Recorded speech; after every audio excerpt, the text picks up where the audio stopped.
ભાજપની પોલિસી શું છે કે 156 ધારાસભ્ય 2022માં આવ્યા હતા ભાજપના, અને ઈ પછી ભૂપતભાઈ જેવાને અર્જુનભાઈ જેવાને આને તેને પક્ષ પલટા કરાવ્યા. ભૂપતભાઈને જો ભાજપ ન લઈ ગયું હોત તો કઈ એની સરકાર ભાંગી નહોતી જવાની, સરકાર નહોતી પડી જાય એમ ભાજપની, છતાં એમ કામ લઈ ગયા. સામે કોઈ માણા વધવો ન જોઈએ. ભૂપતભાઈ ભાજપમાં રહેતા તો શરમે ધર્મે ક્યારેક પાર્ટીના કહેવાથી 2 નિવેદન ભાજપની વિરુદ્ધમાં આપવા પડતા.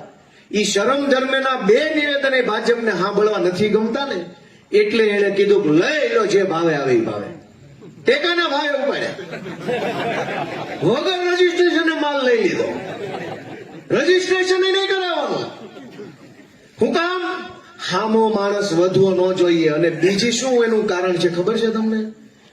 જેટલા હોય એટલાને વેચાતા લઈ લેવાના, ડરાવી ધમકાવી ભાજપમાં લઈ લેવાનું બીજું મોટામાં મોટું કારણ ઈ છે કે માણસને કંટાળો લાવી દો. રાજકારણથી બધા આગા ભાગવા જોઈએ.